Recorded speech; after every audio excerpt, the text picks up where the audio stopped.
আসসালামু আলাইকুম। বেসরকারি শিক্ষকদের জন্য বিশাল সুখবর।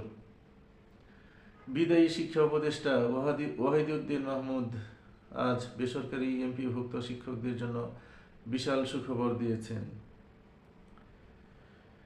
শিক্ষকদের উৎসব ভাতা, বিনোদন ভাতা, বাড়ি ভাড়া এবং মেডিকেল সহ বিভিন্ন ভাতা বৃদ্ধির উদ্যোগ নিয়েছেন বলে জানিয়েছেন বিদায়ী শিক্ষা উপদেষ্টা ওয়াহিদুদ্দিন মাহমুদ। বিগত 21 বছর যাবৎ বেসরকারি শিক্ষকরা বিভিন্ন দাবি দাওয়াতে, বিশেষ করে উৎসব ভাতা, বাড়ি ভাড়া বৃদ্ধির দাবিতে আন্দোলন করে আসছে। কিন্তু বিগত সরকার সেই আন্দোলনে গুরুত্ব না দিয়ে বেসরকারি শিক্ষকদের ঐতিহাসিক যে আন্দোলন ছিল সেই আন্দোলন করেও শূন্য হাতে ঘরে ফিরতে হয়েছে আমলাতান্ত্রিক জটিলতার কারণে। বর্তমান বিদায়ী শিক্ষা উপদেষ্টা উনি একজন শিক্ষক। উনি প্রথম থেকেই বলেছেন, আমি শিক্ষকদের অবস্থা বুঝি, আমি চেষ্টা করব শিক্ষকদের বিভিন্ন সুযোগ সুবিধা বৃদ্ধির জন্য।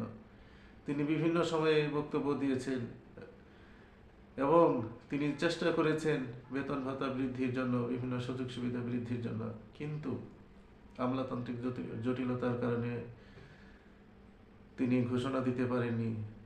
তো অবশেষে বিদায়ের আগ মুহূর্তে তিনি উৎসব ভাতা, বাড়ি ভাড়া এবং নতুন একটি ভাতা, বেসরকারি শিক্ষকদের জন্য আনন্দ ভাতা বৃদ্ধির সাথে মেডিকেল সহ বিভিন্ন ভাতা বৃদ্ধির যে উদ্যোগ নিয়েছেন, সিদ্ধান্ত হয়েছে, তা তিনি আজকে বিদায়ের ক্ষণে বেসরকারি শিক্ষকদের উদ্দেশ্যে এই সুখবরটি দিয়ে গেছেন।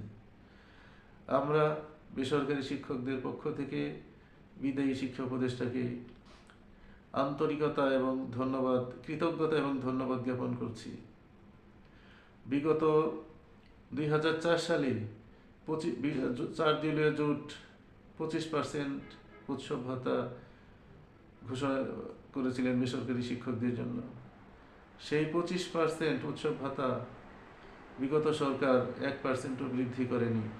আমরা বিভিন্ন সময় আন্দোলন করেছি, শিক্ষকরা মাসের পর মাস প্রেস ক্লাবের সামনে ঢাকায় অবস্থান করেছি, কিন্তু শূন্য হাতে ফিরতে হয়েছে। 5 আগস্ট পট পরিবর্তনের পর শিক্ষা উপদেষ্টা হিসেবে যখন ডক্টর ওয়াহিদুদ্দিন মাহমুদ শপথ গ্রহণ করেন, আমাদের বিশ্বাস ছিল তিনি যেহেতু একজন শিক্ষক, তিনি বেসরকারি শিক্ষকদের জন্য কিছু একটা করবেন এবং তিনি চেষ্টা করেছেন। অবশেষে তিনি বিদায় মুহূর্তে ঘোষণা দিয়ে সেটি বাস্তবায়নের একটি পথ দেখিয়ে দিয়েছেন। যদিও তিনি বলেছেন এক বাজেটে সব সুযোগ সুবিধা বৃদ্ধি করা সম্ভব নয়, আগামী বাজেটে উৎসব ভাতা এবং পরবর্তী বাজেটে বিভিন্ন ভাতা বৃদ্ধি করা হবে।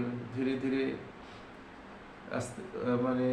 এই সুবিধাগুলো বৃদ্ধি করা হবে। বেসরকারি শিক্ষকদের পক্ষ থেকে বিদায়ী শিক্ষা উপদেষ্টাকে আবারও ধন্যবাদ এবং অভিনন্দন জানিয়ে আজকের আলোচনা অনুষ্ঠান এখানেই শেষ করছি। আসসালামু আলাইকুম।